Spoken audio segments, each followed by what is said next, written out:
noite. Estamos aqui com mais um vídeo do canal Macumbajá. Na verdade, esse é o primeiro vídeo que eu faço na forma de entrevista e não faria nenhum sentido se eu entrevistasse alguma outra pessoa que não fosse o meu próprio Oluô, meu próprio Babalaô, né? Inclusive, aproveitando, né, esse vídeo aqui para falar coisas da religião de Orixá, coisas de Ifá, né? E pedir, claro, para ele aqui em público a bênção dele para tudo isso que eu estou fazendo. Babá, Buru, Buê, Buxexê. Para quem não conhece, esse é o Babá Akalá, meu Oluô. E nós estamos aqui para fazer um vídeo, falar de algumas coisas que são interessantes, abordar na religião e de uma forma contextualizada. É isso, Babá. Boa noite, uma honra muito grande aí, muito obrigado pelo convite. E falar algumas coisas pra gente... Por exemplo, Babá, vamos começar com o cumprimento, vamos começar com essa saudação que existe em Ifá. Aburu, Abuê, Abuxexê, Oboatô, Assurê e Oriofum.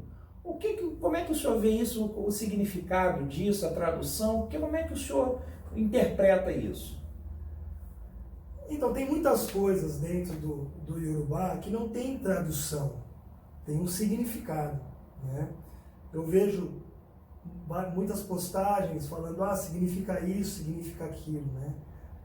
Mas do que eu vivi, do que eu vivo quando eu vou à Nigéria, eu não consigo ver uma tradução definitiva, literal. Literal, isso, sobre o que é a Buruboye ou Boticé, né? Para mim, ela inclui assim, estou lhe pedindo a bênção e o Boató, a Sure e o Oriofum, eu estou lhe abençoando.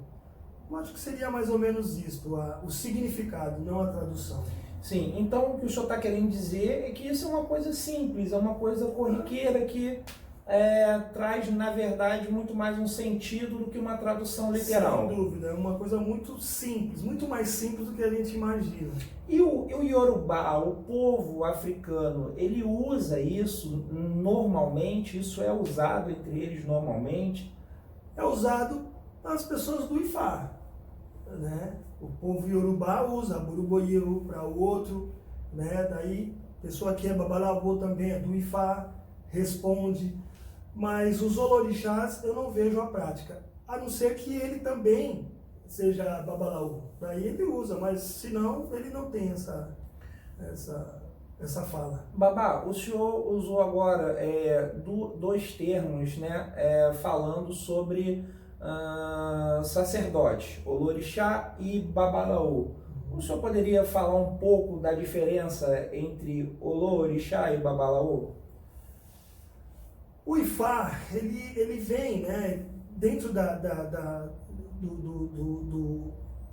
Nigéria. Eu vejo o Ifá mais como uma filosofia.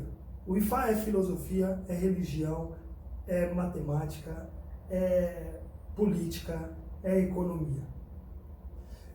O Orixá, ele está ligado mais à ancestral, a culto ancestral. Pessoas que são Olorixás, a grande maioria, eles são descendentes consanguíneos daquele orixá. Então é um culto ancestral.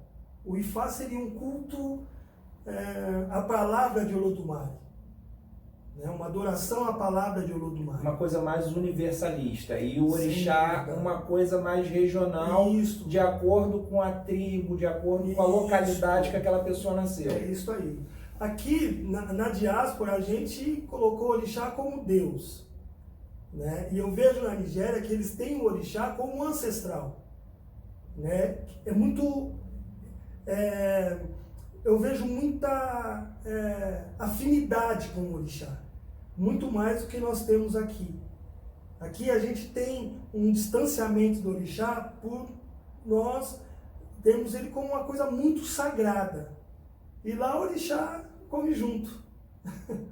Come ali no quarto, que ele tem uma atividade dele ali e está tudo certo. Ou seja, o orixá está inserido na cultura diária daquele povo. É isso aí, não é religião. O orixá na Nigéria não é religião. Por isso que ele faz parte da cultura.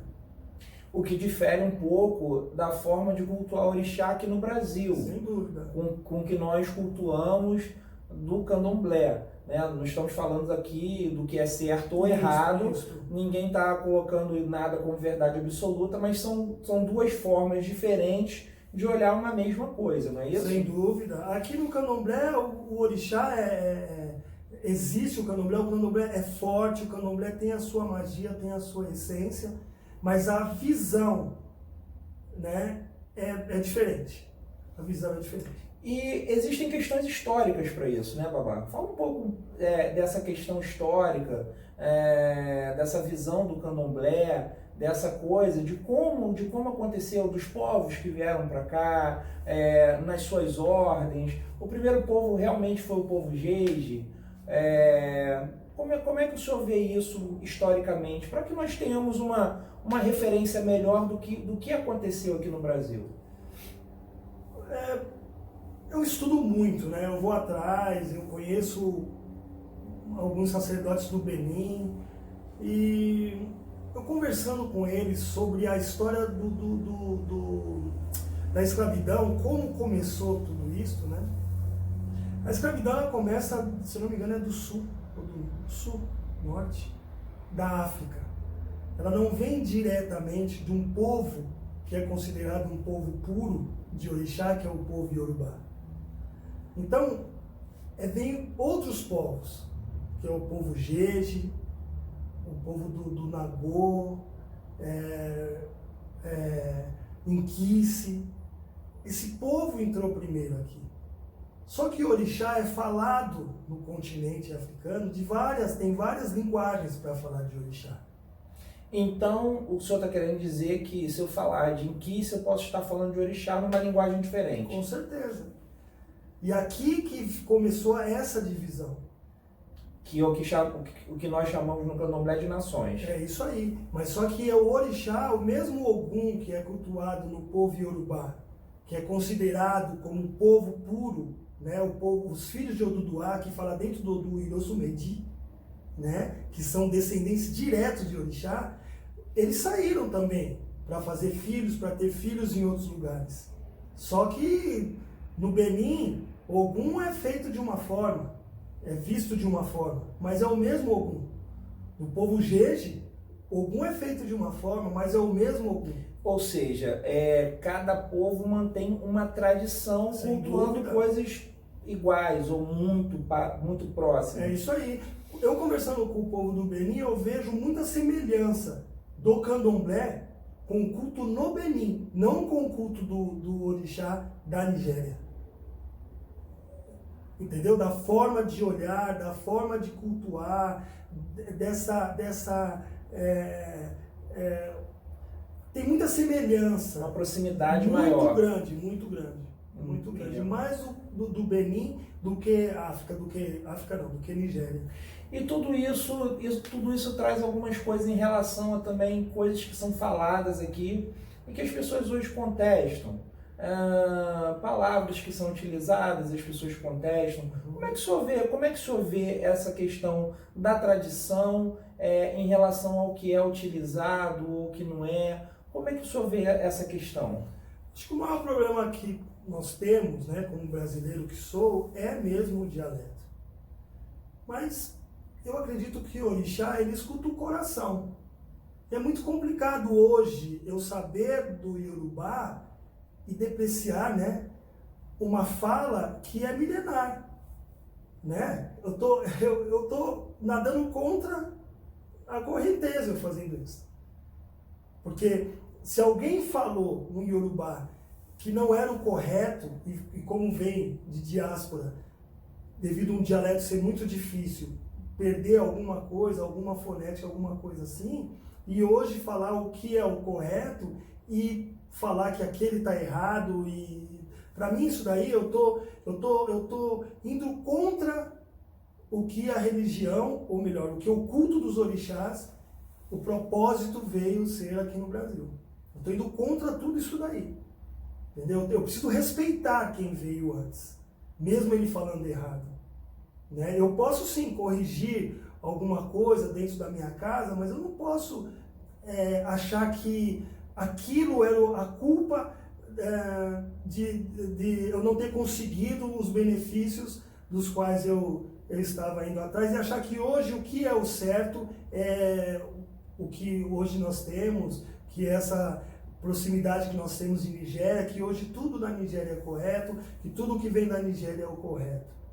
Né? Hoje eu estou aqui graças àqueles que lutaram muito, que é o povo do Jeje, o povo do Inquice. Graças a eles eu posso fazer meu culto. Então preciso respeitar, não tem jeito. E isso inclui também outros cultos que têm uma base, digamos assim, na religião de Orixá, e que nós encontramos algum respaldo disso até no próprio Ifá, como a Umbanda. Sem dúvida, porque a Umbanda ele é um culto nosso, é um culto do Brasil. E a gente precisa falar um pouco mais sobre isso em outra oportunidade também, né, Sem Babá? dúvida, porque assim, eu tenho um amigo meu, que é meu professor de Urubá, ele falava assim para mim assim, por que você quer aprender sobre o culto do Yorubá, o Ifá, enfim? Porque eu gosto muito, uma coisa que chamou minha atenção, que eu sou apaixonado por essa cultura. Ele falou, poxa, mas como você vai fazer uma coisa sendo que você vai esquecer o que é seu de verdade? Entendeu? Isso é a palavra de um Yorubá.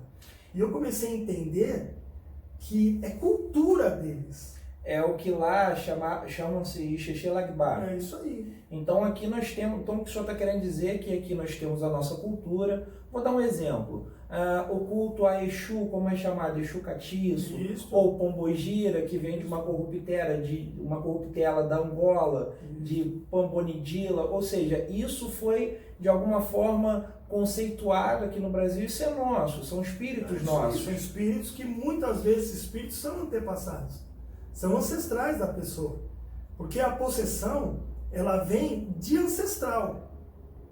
Né? Se eu não tenho uma ligação ancestral direta, eu não tenho uma possessão, e sim um transe, que são coisas diferentes.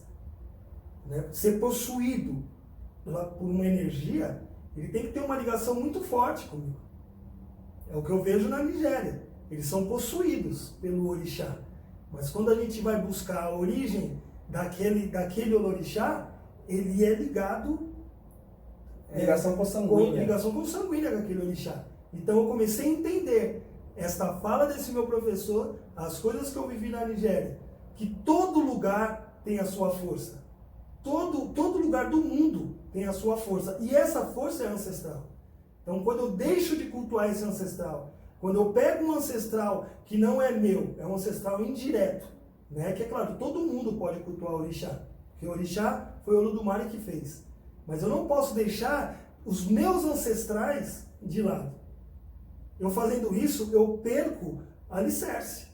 Eu não tenho onde pisar.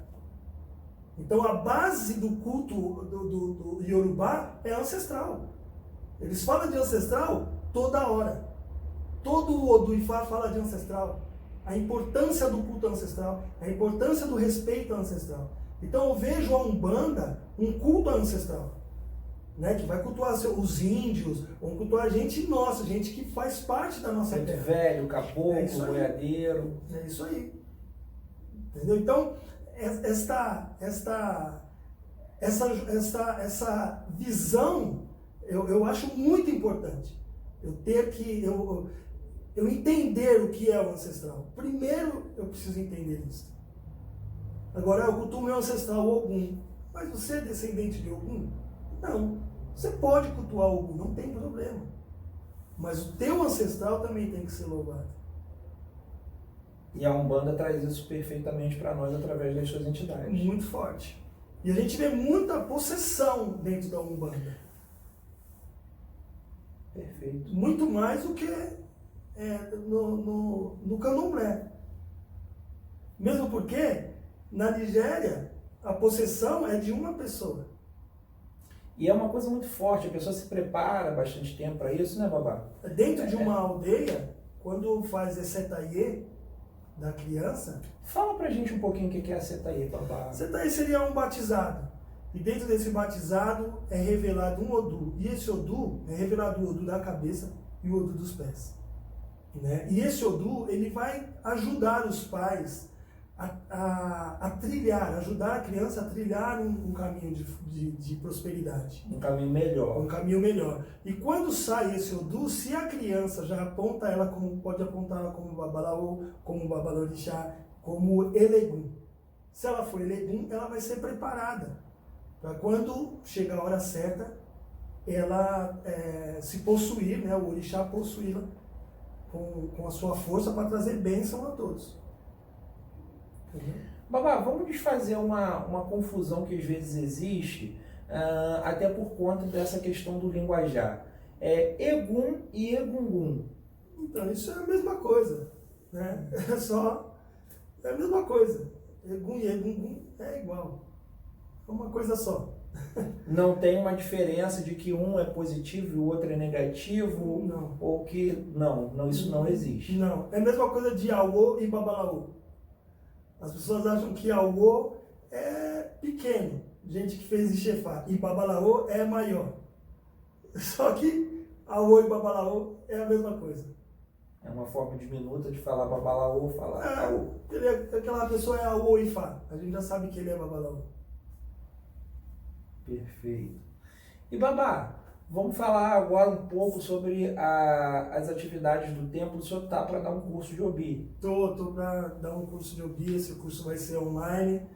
Está aprovado o vídeo de Obi que foi feito? Tá ótimo.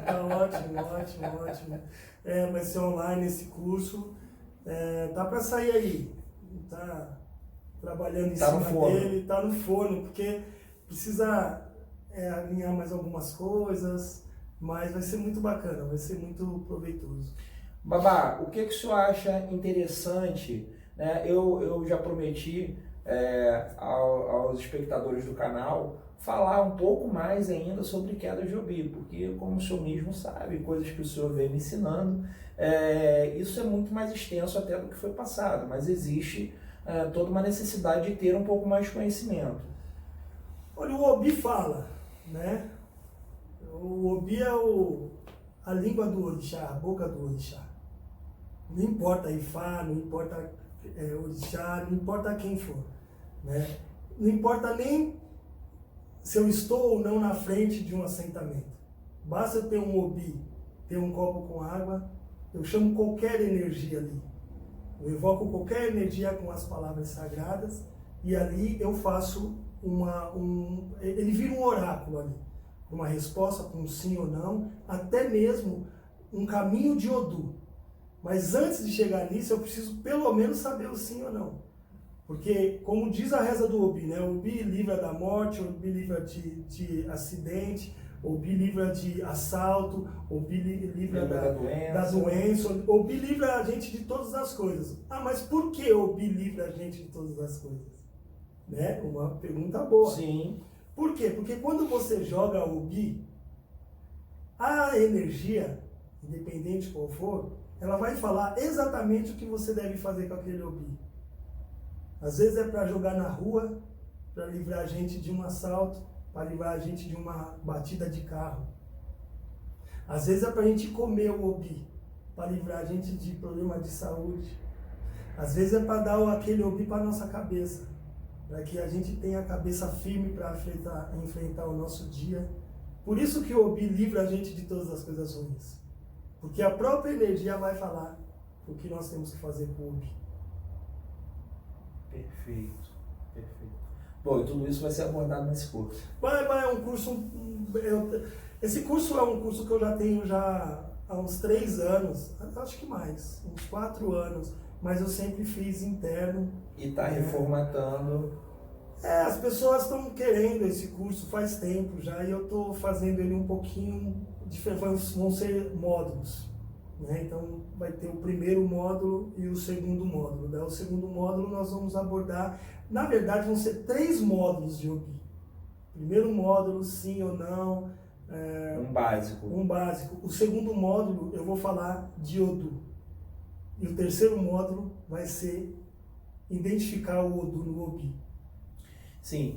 falar de Odu é fundamental para o que a gente trata em Ifá. Então, para aqueles que querem ser adeptos ao Ifá, que querem se iniciar em Ifá, que querem ter a filosofia de Ifá nas suas vidas, é essencial saber alguma coisa, o básico de Odu, para que esse Obi tenha uma serventia, porque pura e simplesmente pegar um Obi e lançar sem que se tenha um conhecimento básico é uma energia que está sendo dispersa.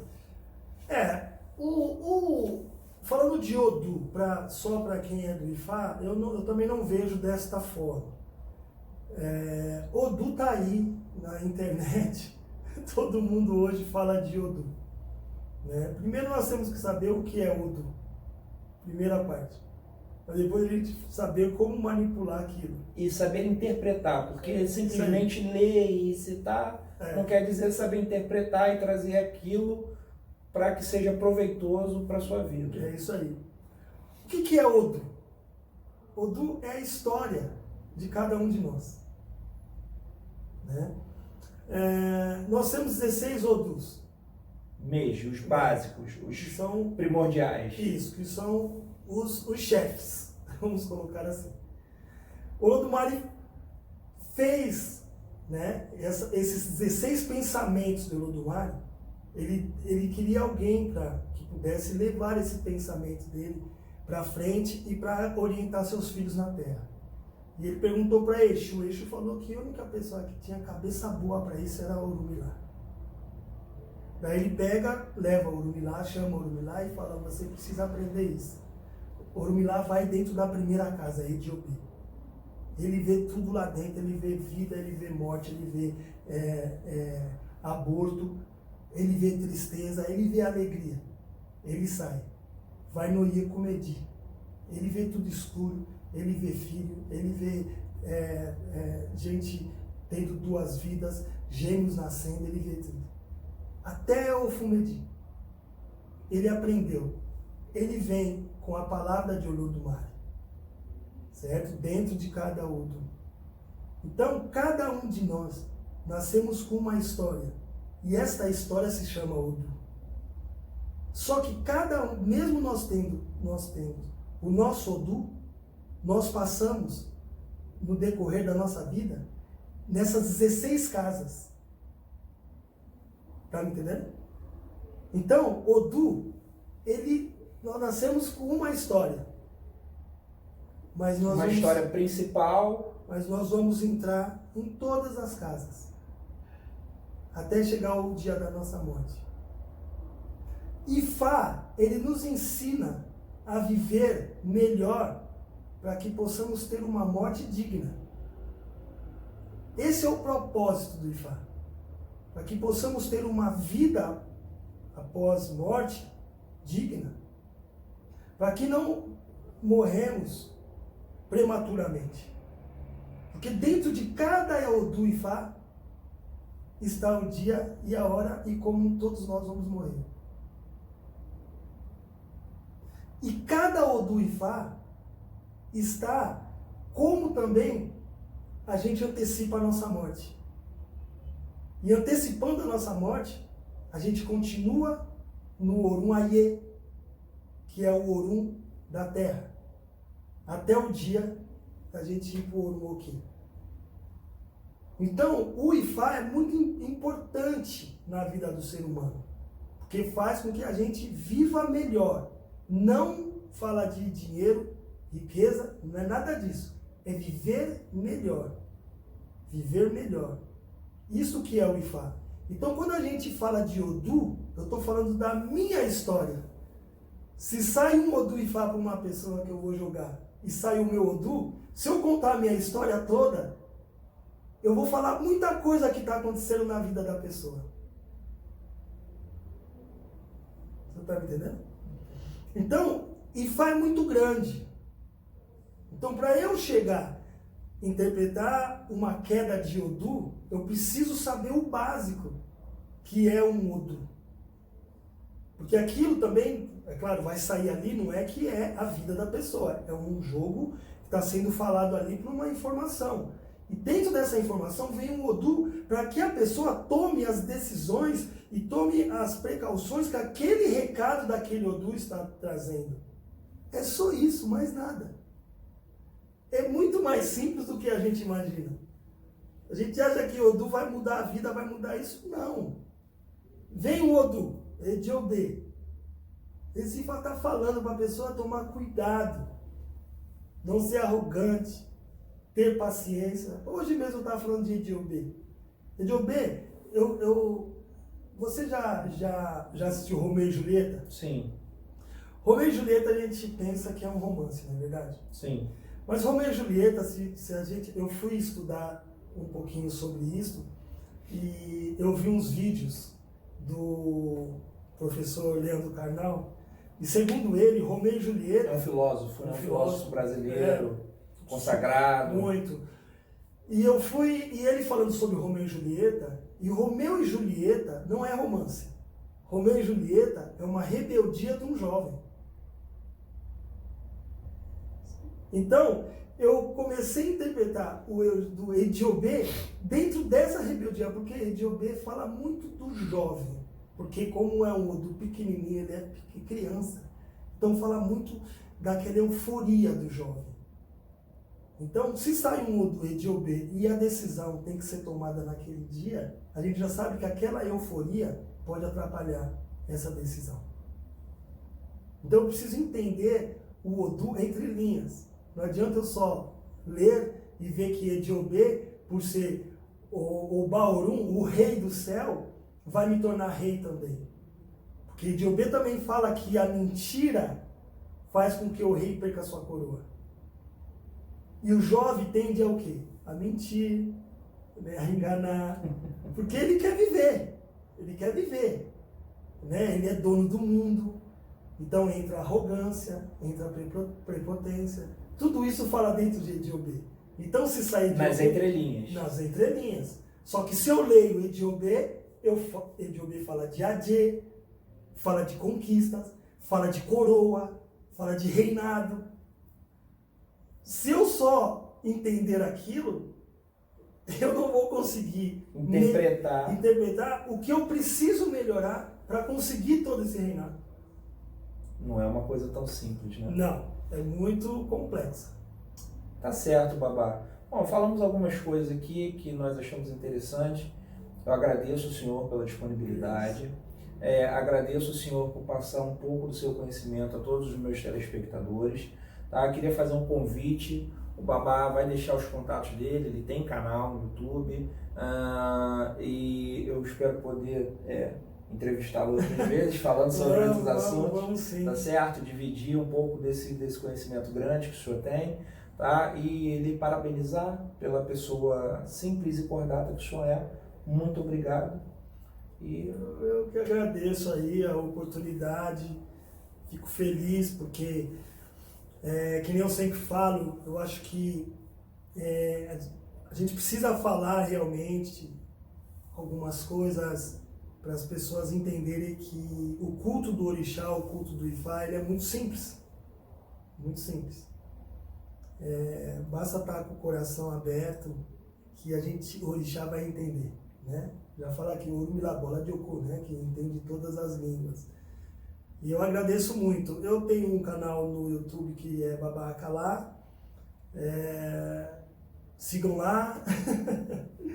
Eu tenho Facebook também como Babá Akalá e YouTube também, e Instagram também como Babá Akalá. E eu que agradeço aí a oportunidade de estar falando um pouquinho aí no seu canal. Espero que tenham mais seguidores e que você possa criar uma vida de sucesso aí, tá bom? Gente, então nós tivemos aí essa maravilhosa entrevista, primeira entrevista que eu faço aqui no canal, tá certo?